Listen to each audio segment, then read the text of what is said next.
የቫይኪንግ ምድር ናት። የረጃጅሞቹ የጦረኞች አገር ስካንዲቪያን የሚለው አጠራር ይገልጻታል። የኖርዲክ ሀገር ቢሏትም አይከፋትም። በደስተኛ ዜጎቿ ምክንያት ከዓለም ተለይታ ትታወቃለች። በሌላው ዓለም ካፒታሊዝም የሚሉት ስርዓት አለ። መገለጫው ፒራሚድ ነው። ጥቂቶች ከላይ ይንደላቀቃሉ፣ ብዙሃን ከስር ይጨፈልቃሉ። እዚህ ግን ተመስገን ነው። ካፒታሊዝም የሚሉት ስርዓት ፒራሚድ ያልሰራባት፣ ማህበራዊ ፍትህ የሰፈነባት የእኩልነት ሀገር ትምህርት በነጻ ትሰጣለች። ይህንም ብዙ ሀገራት ያደርጉታል ካሉኝ ትንሽ ይታገሱኝ። እዚሁ ለራሱ ጥቅም በተማሩ መንግስት በየወሩ እንኳን ተማራችሁልኝ ሲል ከ500 እስከ $1000 የሚደርስ የኪስ ገንዘብ ይሰጡታል። ፈጣሪ ጤናውን ይጠብቀው። ከታመሙ ግን ሕክምና በነጻ ነው። ገቢዎት አነስተኛ ቢሆን አይሳቀቁም። መስሪያ ቤቱ ድንገት ከስራ ቢያሰናብቶ በምን እኖራለሁ ብሎ አይሰጉም። መንግስት የወር ወጪውን ከመሸፈን አልፎ እንዴት ስራ ማግኘት እንደሚችሉ የምክርና የስልጠና አገልግሎት በነጻ ይሰጡታል። ስራ ለማግኘት ተጨማሪ እውቀትና ክህሎት የሚያስፈልጎትም ከሆነ ትምህርት በነጻ ያገኛሉ። ትምህርት ጨርሶ ተቀጠሩም በል በሳምንት ከ37 ሰዓት በላይ አይሰሩም። ታዲያ በሳምንት 37 ብቻ ሰርተው የዓመት ረፍቱ 5 ሳምንት ወይም 35 ቀን ነው። ይህ በሕግ የተደነገገው የዓመት ረፍት ሲሆን አብዛኞቹ ድርጅቶች ለሰራተኞቻቸው የአንድ ሳምንት ረፍት ይመርቃሉ። በዓመት 6 ወይም 42 ቀናትን አረፉ ማለት ነው። ይህ እንዳይገርመውት በስራ ላይ ያሉ መብቱ የተጠበቀ ነው። ልጅ ቢወልዱ እናትና አባት ከ48 እስከ 52 ሳምንት ወይም እስከ 1 ዓመት የሚደርስ የጋራ የወሊድና የአባትነት ፍቃድ ይሰጣቸዋል። እንኳንና የመስሪያ ቤቱ ሰራተኛ የሰራተኛው ልጅ ቢታመም ድርጅቶቹ ከክፍያ ጋር ይሄ ፈቃድ ይሰጣሉ። ሁሉም ባይባሉም አብዛኞቹ ትልልቅ ድርጅቶች ለሰራተኞቻቸው የቁርስና የምሳ አገልግሎት በቅናሽ ያቀርባሉ። ጂም፣ ማሳጅ፣ የግል የሕክምና ኢንሹራንስ፣ የቤተሰብ መዝናኛ ፓኬጅ፣ ስልክና የኢንተርኔት አገልግሎት በነፃ የሚያቀርቡም አሉ። እንኳን ደህና መጡ። በስራ ቦታ አለቃው በመደበኛ ኑሮ ወንጀለኛን የማይፈሩበት የምድራችን ቁጥር 1 ደስተኛና ሰላማዊ ሀገር ዴንማርክ ገብተናል። ዴንማርክ የዛሬዋ መዳረሻችን ትሆናለች።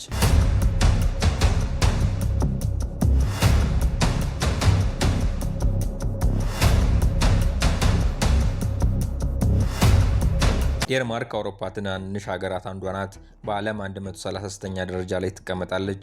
43000 ስኩዌር ኪሎ ሜትር የቆዳ ስፋት ያላት ሲሆን 5.8 ሚሊዮን ዜጎች አሏት። ሆኖም ዴንማርክ በምታዩት የቆዳ ስፋት ብቻ አትወሰንም። 3500 ኪሎ ሜትር ርቀት ላይ የግሪንላንድ፣ 1300 ኪሎ ሜትር ርቀት ላይ ደግሞ ፋሮ ደሴት የተሰኙ ሌሎች ግዛቶች አሏት። የምድራችን ትልቋ ደሴት ግሪንላንድ የዴንማርክ አካል ስትሆን ብቻዋን ከዴንማርክ 50 እጥፍ ትሰፋለች። 2.1 ሚሊዮን ስኩዌር ኪሎ ሜትር ስፋት አላት። በትንሿ የዴንማርክ ቆዳ ስፋት ላይ የግሪንላንድ እና የፋሮዋ ደሴቶች ሲጨመሩ የምድራችን 15ኛዋ ትልቋ ሀገር ትሆናለች። ዴንማርክ ከሶስቱ የስካንዲቪያን ሀገራት አንዷም ናት። ኖርዌይ፣ ስዊድን እና ዴንማርክ የስካንዲቪያን ሀገራት ይባላሉ።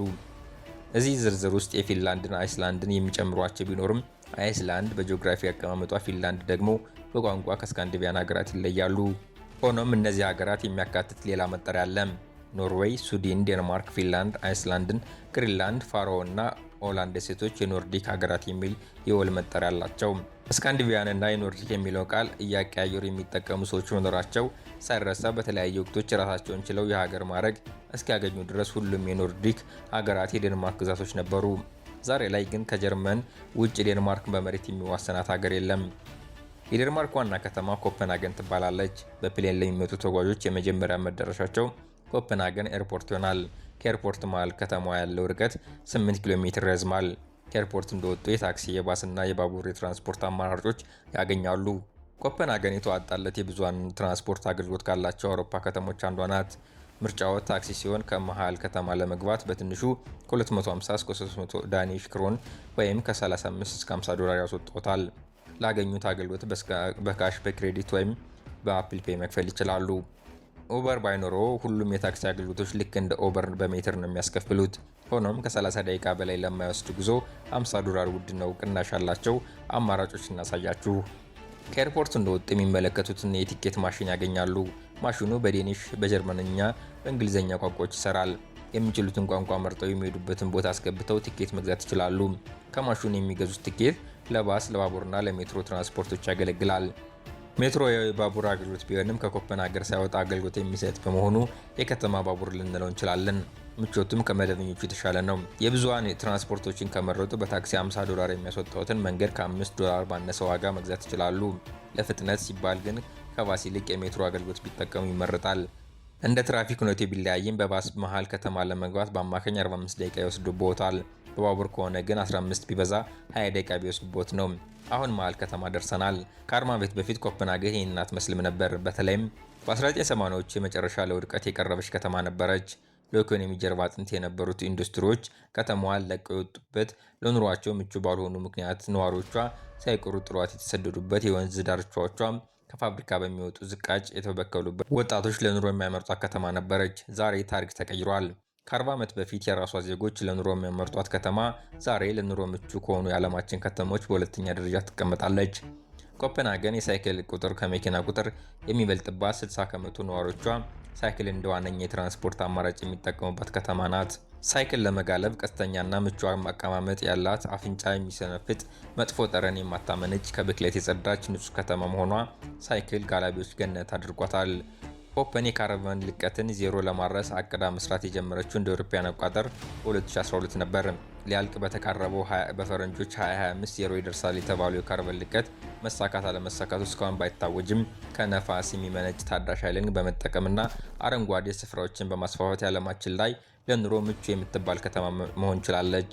ብዙ የዓለማችን ከተሞች ዞረው ምርጥ በሚባሉ ሬስቶራንቶች ምሳ በልተው ሊሆን ይችላል። ዛሬ የምናሳያችሁ ሬስቶራንት ግን ለ5 ተከታታይ ዓመታት የዓለማችን ምርጥ ሬስቶራንት ክብር ተቀዳጅቷል። ኖማ ይሰኛል። ምግባቸው ጣት የሚያስቆረጥም፣ ዝናው በመላው ዓለም የናኘ፣ ይሁን እንጂ በዘመናዊ ቁሳቁሶች የተሽቆጠቆጠ አይደለም። የዓለማችን ምርጥ ሬስቶራንት ያሰኘው ከምግቡ መጣፈጥ ባሻገር ከግብአት ጀምሮ አሰራሩና አቀራረቡ ለተፈጥሯዊ የአመጋገብ ስርዓታችን የቀረበ መሆኑ ነው። ከቅርብ ጊዜ ወዲህ ግን እንደቀደሙ በፈለጉት ሰዓት ሄደው የፈለጉትን ምግብ አዘው መመገብ የሚችሉበት መደበኛ የአገልግሎት ቅርጹ ተቀይሯል። በአዲሱ አሰራር መሰረት አገልግሎት የሚሰጠው በትዕዛዝ ሲሆን ገንዘብ የሚከፍሉትም ምግብ ሳይሆን በወንበር ነው። በኖማ ተገኝተው አንድ ወንበር ይዘው ለመመገብ 4400 የዴኒሽ ክሮን ወይም $620፣ በአሁናዊ ምንዛሬ ደግሞ 105000 ብር በላይ መክፈል ይኖርቦታል። ምግቤን በዋይን ካላወራረድኩ ካሉ ደግሞ በአንድ ሰው $350 ወይም 59000 ብር ይጨምሩበታል። ለአንድ ወንበር $1000 ወይም 170,000 ብር በላይ መሆኑ ነው። እሱንም እድለኛ ሆነው ወንበር ካገኙ ነው። ምክንያቱም ወንበር ለማግኘት ብዙ ወራትን ወረፋ መጠበቅ ይኖርቦታል። ያውም አይኖትን ሳይከርኑ ልክ ሽያጭ በተጀመረ በደቂቃ ውስጥ የብዙ ወራት ወንበሮች ተሽጦ ያልቃሉ። ዛሬ ላይ ሆነን ለምሳሌ 2025 ሁሉም ቦታዎች ተይዘዋል። ይህ ማለት ወንበር ለማግኘት እድል ካለዎት ሊያገኙት የሚችሉት በቀጣይ ዓመት ነው። በተጠባባቂነት ተመዝግበው እድል እንሞክራለሁ ካሉ ግን በሚመለከተው ድረገጽ ቀብድ አስይዘው መመዝገብ ይችላሉ።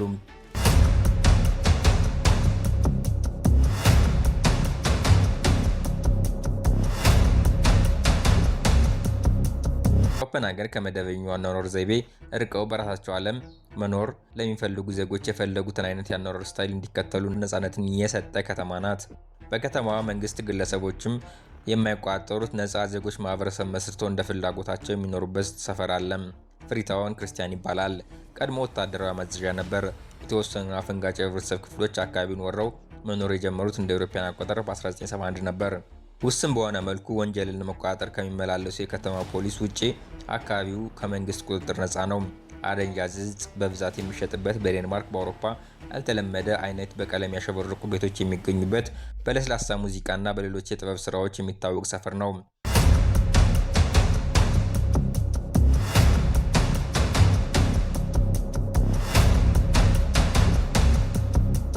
የስካንዲቪያን እና የኖርዲክ ሀገራት የማህበራዊ ፍትህን በማስፈን ተለይቶ ይታወቃሉ።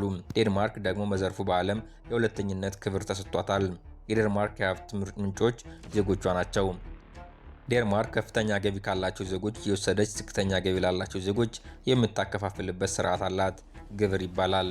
አገሪቱ የግብር ምጣኔያቸው ከፍተኛ ከሆኑ የአውሮፓ ሀገራት አንደኛዋ፣ በዓለም ደግሞ ሁለተኛ ደረጃ ላይ ትቀመጣለች። ጥሩነቱ ተቀባዮቹ ዘውትር የመንግስትን እጅ መመልከት አይፈልጉም፣ እናም ጠንክረው ይሰራሉ። ከፍተኛ ግብር የሚቆረጥባቸው ዜጎችም አያማርሩም። ገንዘባቸውን ለሌሎች የዓለም ሀገራት በሙስና ወደ ግለሰቦች ኪስ አይገባም። የሚከፍሉት ግብር ሰላም፣ ደህንነት፣ መሰረተ ልማትና ማህበራዊ ፍትህ ሆኖ ያገኙታል። ዴንማርክ ትንሽ ሀገር ብትሆንም ልዩ ክህሎት ያላቸውን ዓለም አቀፍ ባለሙያዎች ትቀበላለች። ሳይንስ፣ ቴክኖሎጂ፣ ኢንጂነሪንግ እና የሂሳብ ሙያዎች ጥቂቶቹ ናቸው። እንግሊዝኛ በስፋት የሚነገርባት ሀገር ናት እና ጥሩ ሙያ ካለዎት በዴንማርክ ተቀጥሮ ለመስራት የዴኒሽ ቋንቋ መቻል አይጠበቅቦትም። ሆኖም ቋንቋቸውን መቻል ግን በርካታ ተጨማሪ ጥቅሞችን ያስገኝልዎታል። በዴንማርክ የአሰሪና ሰራተኛ ግንኙነት ፍሌክስ ሴኩሪቲ በሚል ሞዴል ይመራል። ድርጅቶች በፈለጉት ሰዓት ሰራተኛ የመቅጠር በፈለጉት ሰዓት የማሰናበት ነፃነት ሲኖራቸው፣ ከስራ የተሰናበቱ ሰራተኞች ደግሞ ከመንግስት ሴኩሪቲ ማግኘት መሰረታዊ መብት አላቸው። ድርጅቶች በፈለጉት ሰዓት ሰራተኞቻቸውን ያሰናብታሉ ሲባል ግን ሰራተኞች በስራ ቦታቸው ጫና ይደርስባቸዋል ማለት አይደለም። ስራዎትን በጥራትና በጊዜ ሰርተው የሚያስረክቡ ጠንቃቃ ባለሙያ እስከሆኑ ድረስ ነፃነቱ የተጠበቀ ነው። አብዛኛው ዓለም ከኮሮና በኋላ የሚያውቀውን በቤቱ ሆኖ መስራት የዴንማርክ ከኮሮና በፊት በብዛት ተከብሮ ነበር። በዴንማርክ የስራ መግቢያና መውጫ ሰዓት እንደሌላው ዓለም እንደ ፈጣሪ ሕግ የሚፈራ አይደለም። ቀድሞ ገብተው ቀድሞ መውጣት፣ አረፍደው ገብተው ዘግይተው መስራት ይችላሉ። ደቂቃዎች አረፈድኩ አለቃ ይገለኛል የሚያስብል የስልጣን እርከን የለም። ስራው አለቃው፣ አለቃው ደግሞ ጓደኛው ነው። እነሱ ፍላት ሃይራርኪ ይሉታል። ድርጅቱ እርሱ የሚሰሩበት የስራ መደብ አያስፈልግም ብሎ ቢያሰናብቶ ቀጣይ ስራ እስኪያገኙ መንግስት ለ2 ዓመት ያህል በየወሩ ደሞዝ ይከፍሎታል። ታዲያ ደሞዝን እየላፉ መቀመጥ አይቻልም። ስራ ማፈላለግ ከዜጎች የሚጠበቅ ግዴታ ነው። በስራ ላይ የሚከፈለው ደሞዝ አጥጋቢ የሚባል ሲሆን ደሞዝ ከፍ ባለ ቁጥር ግን የሚከፍሉት ግብርም ከፍ እያለ ይሄዳል። በዴንማርክ ከኬጂ እስከ ዩኒቨርሲቲ ትምህርት በነፃ ነው። የዴንማርክ ህጻናት እስከ 6 ዓመታቸው መደበኛ ትምህርት አይጀምሩም። እንዲህ ዘግይተው ገብተውም ቢሆን የትምህርት አሰጣጡ ህጻናትን የሚያስጨንቅ አይደለም። ህጻናት የቤት ስራ አይሰጣቸውም፣ ፈተናም አይፈተኑም። የክፍል ደረጃ ብሎ ነገር የለም። በትምህርት ቤት ቆይታቸው ፊደሎች ማወቅና ስዕል መሳል ቢለማመዱ አብዛኛውን ጊዜያቸውን የሚያጠፉት ግን አካባቢያቸውና ሰዎችን እንዲላመዱ የሚያደርጋቸውን ጨዋታዎች በመጫወት ነው። ልጆች 15 ዓመት ሲሆናቸው ወይም 9ኛ ክፍል እስኪደርሱ መደበኛ ፈተና አይሰጣቸውም። የ10ኛ ክፍል ትምህርት ግዴታ አይደለም። የ9ኛ ክፍል ፈተና ወስደው ወደ ከፍተኛ ትምህርት ተቋማት መግባት ይችላሉ። ሆኖም ፈቃደኛ የሆኑ ተማሪዎች ግን ከቤተሰብ ርቀው የ10ኛ ክፍል ትምህርታቸውን በአዳሪ ትምህርት ቤት እንዲከታተሉ ይደረጋል።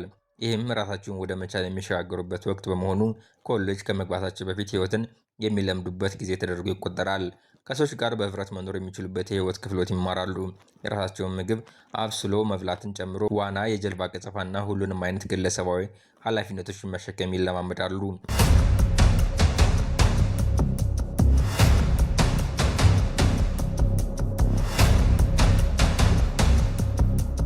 ስርዓቱ ኢፍተር ስኮል ይባላል።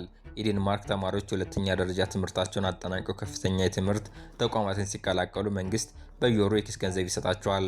የዴንማርክ ዜጋ ከሆኑ ትምህርት እንደጀመሩ ማመልከቻዎትን አስገብተው ክፍያ መቀበል ይጀምራሉ። የአውሮፓ ህብረት አባል ሀገራት ወይም ስዊዘርላንድ ዜጎች ደግሞ የገንዘብ ድጋፍ ለማግኘት ዴንማርክ ውስጥ በሳምንት ከ10 እስከ 12 ሰዓት ተቀጥሮ መስራት ይጠበቅባቸዋል። ዓለም አቀፍ ተማሪዎች ደግሞ የጥቅሙ ተጋሪ ለመሆን በዴንማርክ የነዋሪነት ፍቃድ ያለው ቤተሰብ ሊኖራቸው ይገባል። መስፈርቱ የሚያሟሉ ተማሪዎች በ3 ደረጃ የሚከፈል ገንዘብ ያገኛሉ። ደረጃውም ከቤተሰብ ጋር የሚኖሩ ራሳቸውን ችለው ብቻቸውን የሚኖሩና በቤተሰቦቻቸው ዝቅተኛ ገቢ ያላቸው ተማሪዎች በሚል ይከፋፈላል። በዚህ መስፈርት መሰረት ክፍያው ከታክስ በፊት በወር ከ500 እስከ $1000 ወይም አሁን ባለው የምንዛሬ ዋጋ ከ80,000 እስከ 170,000 የኢትዮጵያ ብር ያገኛሉ።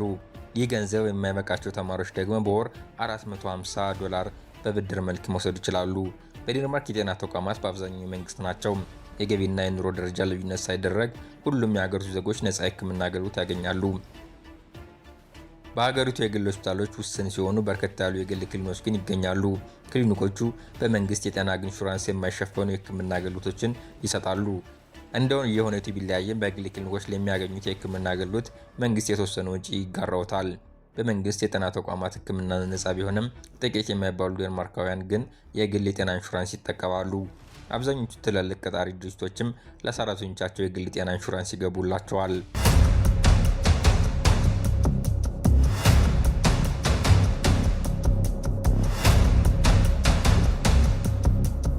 ግሪንላንድ የምድራችን ትልቋ ደሴት ናት። ስሟ ግሪንላንድ ወይም ለምለሚቷ ምድር ይሁን እንጂ 2.1 ሚሊዮን ስኩዌር ኪሎ ሜትር ከሚሆነው የቆዳ ስፋቷ 80 በመቶ በበረዶ የተሸፈነ ነው። በዚህም ምክንያት ከብዙ ሀገራት የሚተልቅ የቆዳ ስፋት ቢኖራትም የነዋሪዎቿ ቁጥር ግን 56,000 ብቻ ነው። አብዛኞቹ ነዋሪዎቿም ኑክ በተሰኘችው በዋና ከተማዋ ስብሰብ ብለው ይኖራሉ። ግሪንላንድ በጠቅላይ ሚኒስትር የምትመራ ራስ ገዝ አስተዳደር ስትሆን ደህንነቷ የሚጠበቀውና የውጭ ግንኙነት የምትፈጽመው ግን በዴንማርክ በኩል ነው። ከኮፐንሃገን ግሪንላንድ በ5 ሰዓት በረራ ያህል ይርቃል። የደሴቷ መልክዓ ምድራዊ አቀማመጥ ለመንገድ መሰረተ ልማት አመቺ ባለመሆኑ ከሌሎች ብቻ ሳይሆን በደሴቷ የተለያዩ ከተሞች የሚገኙ ነዋሪዎችም በአውሮፕላን፣ በጀልባ ካልሆነ በውሻ ጋር የተጓጉዘው ነው የሚገናኙት። ለሰሜን ንፍቀ ክበብ እጅግ የቀረበች ደሴት በመሆኗ አውሮራ ወይም የሰሜን ብርሃን የሚሉትን የተፈጥሮ አስደናቂ ክስተት ለመመልከት ሁነኛ ቦታ ናት። ከቅርብ ጊዜ ወዲህ ደግሞ የአሜሪካው ፕሬዝዳንት ዶናልድ ትራምፕ የግሪንላንድ መግዛት እፈልጋለሁ በማለታቸው በዓለም ፖለቲካ ካርታ ውስጥ በጉልህ የምትጠቀስ ደሴት ሆናለች። ደሴቷ በነዳጅ፣ በተፈጥሮ ጋዝ፣ በአሳና በከበረ ማዕድናት የታጨቀች መሆኗ ይነገርላታል። ግሪንላንድ ከፍተኛ የሆነ ነዳጅና የተፈጥሮ ጋዝ ክምችት ቢኖራትም ከደሴቷ ጂኦግራፊ አቀማመጥ ጋር ተያይዞ ግን የተፈጥሮ ሀብቶቿን ለማውጣት ቢሞከር የአካባቢ ብክለት ሊፈጠር ይችላል በሚል ስጋት እስከዛሬ ሀብቷን መጠቀም አልተቻለም። ከተፈጥሮ ሀብት ባሻገር ሀገረ ቻይና እና ራሽያ መስመሯን ለንግድ መርከብ መተላለፊያነት መጠቀም በመጀመራቸው የአሜሪካን ፍላጎት ከፍ አደረገው እንጂ ግሪንላንድን ለመግዛት በማሰብ ግን ዶናልድ ትራምፕ የመጀመሪያው የአሜሪካ ፕሬዝዳንት አይደሉም። ነገረኛው ከ19ኛው ክፍለ ዘመን የጀመረ ሲሆን በ20ኛው ክፍለ ዘመን በተለይም በ1946 አሜሪካ ግሪንላንድን ለመግዛት በወርቅ የሚከፈል $100 ሚሊዮን አቅርባ እንደነበር በታሪክ ተመዝግቦ ይገኛል።